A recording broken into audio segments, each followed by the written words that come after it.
here and let's get started.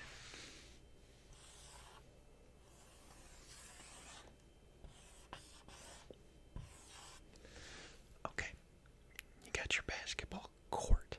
Okay, so this specific play here, this will be an inbound play, right? So here's what we got, right? You got, let's say over on this side up here, that's your guy taking the ball out of bounds. Here's the out of bounds line, okay? You got your guy taking the ball out here. So what you're gonna want to have here, obviously the guy taking the ball, you're gonna have two guys up here on offense.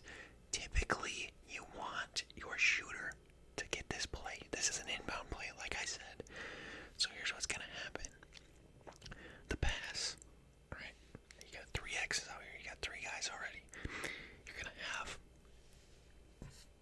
your biggest guy, your tallest guy here in the lower block, and he can come up. He can come up to wherever to catch this pass, right? Anyways, the point here I'm making, that's where the pass has to go. The pass has to go to the big guy, right?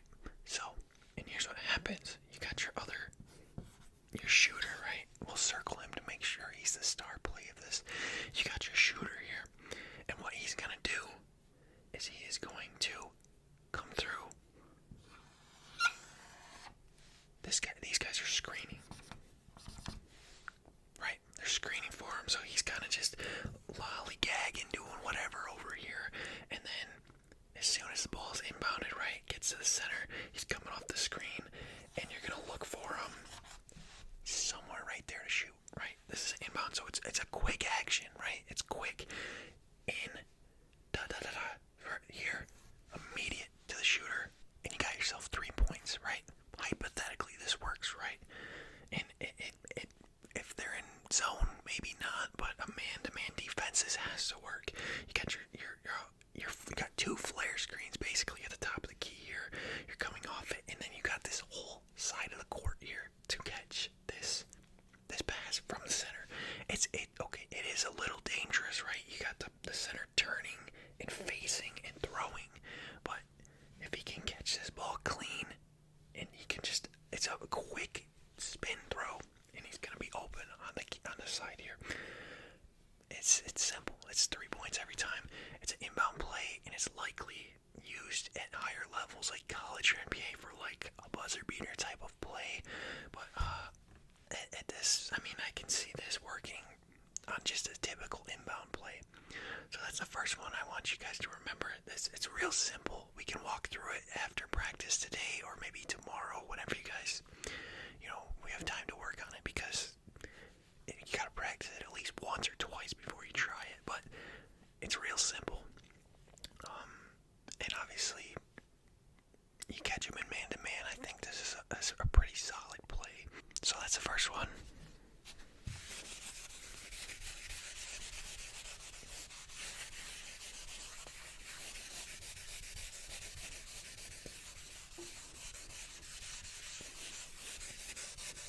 Now, we're on to play number 2.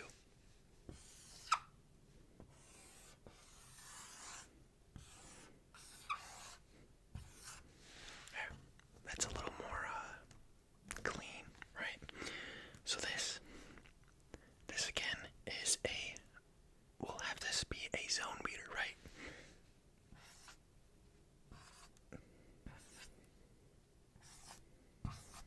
You got their defense in a 2-3, right? I know a lot of coaches differ between whether they want to use X's or O's. Just so you guys we're on the same page. I know we've done this many times before. X's are offensive players. O's are defensive players. So you got them in a 2-3, right? Real simple action here. You're bringing the ball up the court, okay? You got guys here, right? You got your two guards up top. It's just simple spacing here. 4 out, 1 in, right? You got your big guy milling about. Obviously, just can't stand in the center and get a 3-second goal. But for now, we'll just say he can be on either side. We'll just put him in the middle to make this easier for you guys to understand. So let's say the ball is here, right? You got your guard up here. We are looking guys are going to come out, right? That's the whole point of the 2-3 zone. They're not going to leave you open on the perimeter, right? They're going to come out. You pass the ball over here. This guy's going to come out as well. So he's going to come out here, which draws him kind of, he's milling him out in the middle here, helping over here. And then this is what happens. So he comes up. You have the ball here. He comes up. You have the ball here. Pass it over here, right?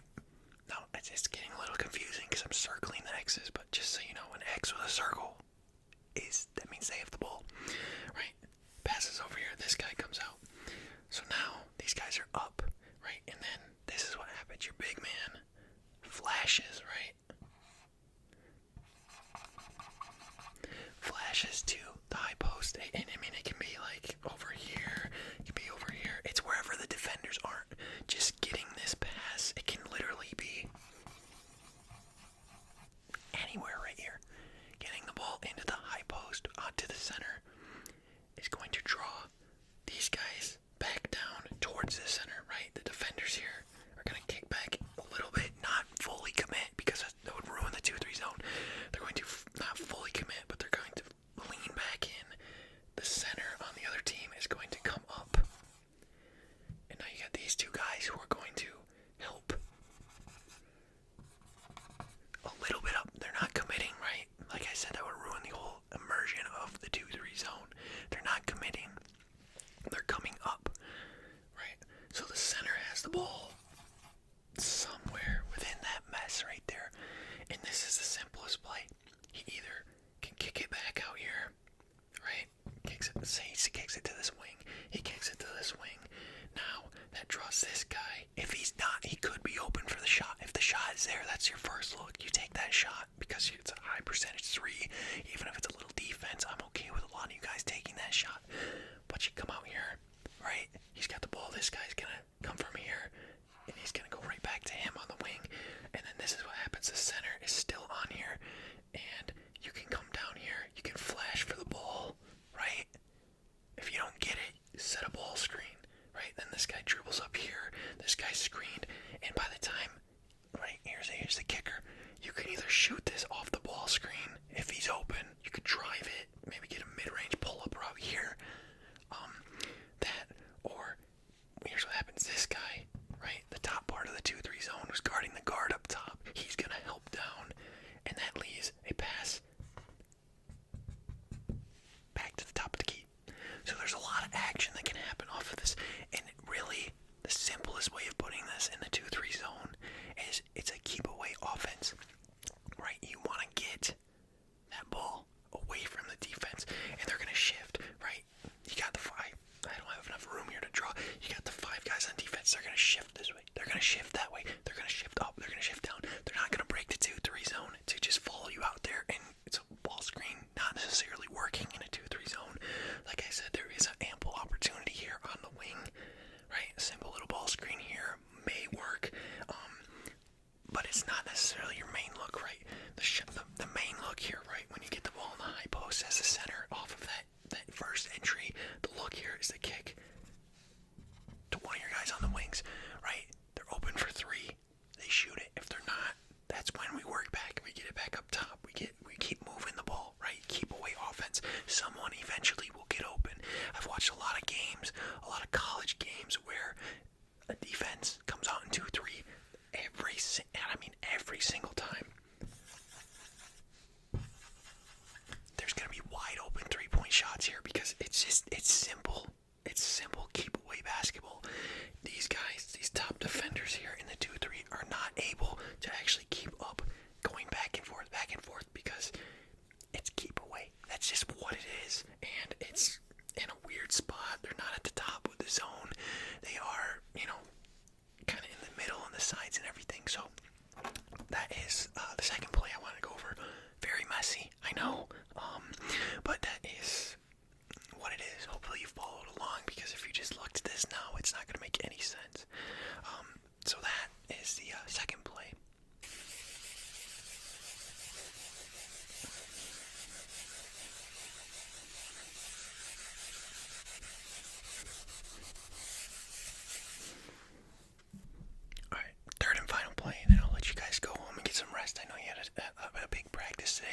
rested up for that game.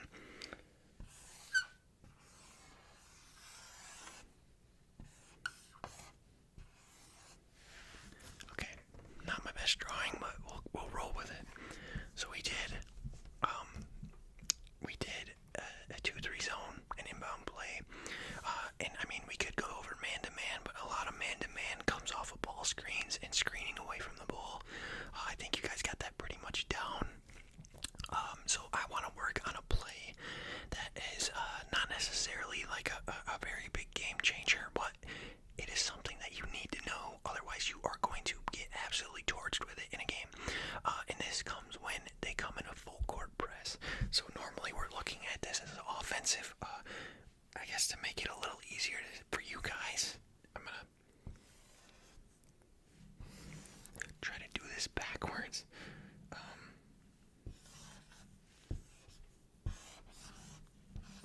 So there's your full court, right? So we're going to still work up here, obviously, because this is easier. But you guys are inbounding the ball, okay? You got your inbounder, right? They're going to be full court pressing, so let's just say you have your two guards down here as well. And then you got your big guys, your forwards or your center at about half court, right? You got two guys at half court. Make a little more sense for you. You got them at half court. So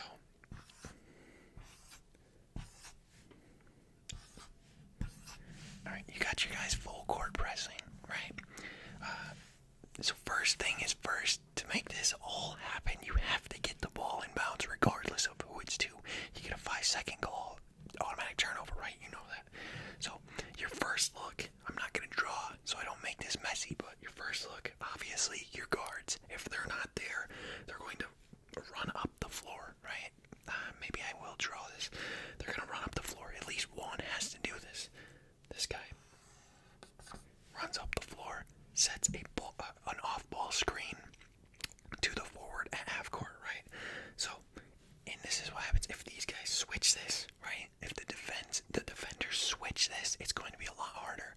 But if he comes off the ball screen, if he comes off the off-ball screen, he has the opportunity to find that sweet spot where this inbounder can actually get him the ball. He gets to pick whether he wants to go maybe to the outside, shade inside. You never want to take the ball into the corner because it's called the coffin corner.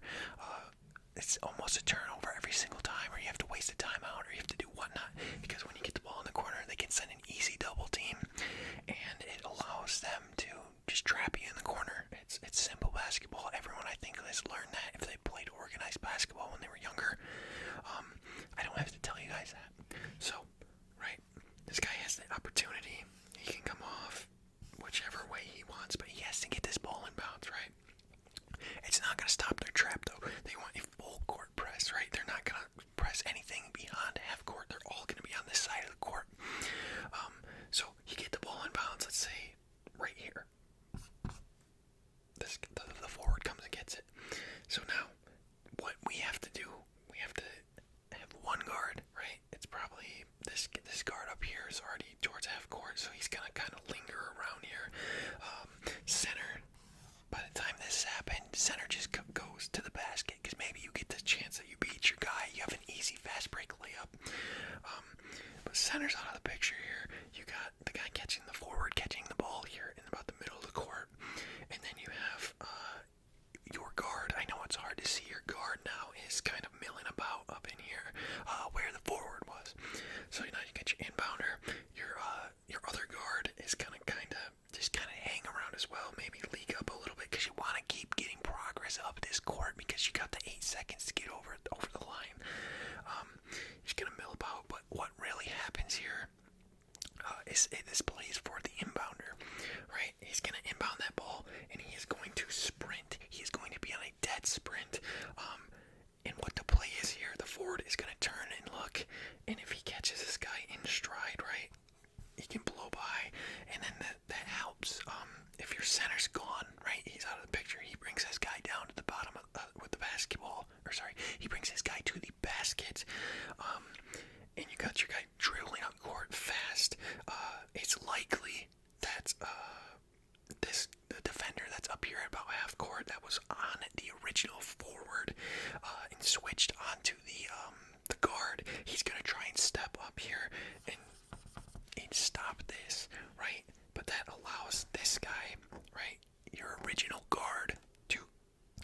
pass as well, right? So you have options here. It's kind of a 3-on-3 here in the backcourt, but there is some screening action, obviously, that takes place. And the main thing of this play is to have this guy, the inbounder. He has to be a great ball handler. He has to have a little bit of speed, and he has to be able to beat his guy off of this right here. He catches the ball in stride, and it's likely here that a lot of the times if their inbound trap doesn't work, right, this ball's inbounded here to this guy, even if he's not at full speed, they'll kind of back off because they have to get back on defense because of this guy, right? They could easily allow an easy fast break layup, like I said, if he gets behind his guy at all, or if he gets inside position. You have a one-on-one down here. You have not a single soul has crossed half court except for your two big men. I will take a one-on-one with my center any day of the week. If he has an inch on him, he's going to be able to score here. Even if he doesn't, he can get this ball deep into the post, and then once everyone catches up to him, he can get off some post action, and you can run your play from there, or your offense from there. But like I said, it's kind of hard to see, right? It's kind of hard to read because of so much, everything going on. But you have to have speed here. You have to have this original off-ball screen to get forward the ball, and you want someone with sure hands here. You don't want your deer in the headlights player to have the ball here, this forward. Someone secure with the ball who can catch it, not worry about, like, I don't know, not necessarily a double team, but not worry about the ball getting swatted out of their hands. Someone strong with the ball, and they can hit this guy. And you always, of course, have, like I said right here, you have like your actual guard milling about just in case, and he can often flash to the ball to come get it. Real simple, basic stuff for, for everything for a basketball team. And this will work. It will work if they could throw anything. They could throw like a 1-3-1 press at you. They could throw just a full-on man blitz press, everyone on everyone. It'll work. And obviously if they throw like a zone press, we know how to work zone. With that last play I just showed you is keep away basketball. But this will work. You got 8 seconds to get over the line. There's no need to panic. You have time, right? As soon as the ball's inbounded, first look, the guy's sprinting. If he's not there, try to get it to one of the other guards. But chances are he will likely be there. And if he's not there, then just start screening to get somebody open to get to the ball. There's not a chance that they will be able to full court press, full out intensity, everything, and just continuously do it without getting tired or making a mistake. It's just not possible. So yeah, does this resonate with you guys? Is this a good enough drawing of this? I know we can walk through it in practice. Likely not today, but we can for sure work on these plays tomorrow. I definitely want to run that inbound play a few times. And it's something that I think maybe if you use it one time, they're going to start catching on to it. So that's why a lot of college teams or NBA teams will use it in their, like I said, buzzer beater situations where they have to score immediately. But we can throw it at them a couple times a game. If they don't make adjustments, then it's easy money. So yeah, we have that, and we have this inbound play, obviously, and then we have the one against the 2-3 zone. We will all work on those tomorrow at practice, of course. That's pretty much all I have for plays today, guys. Like I said, you did great in practice today.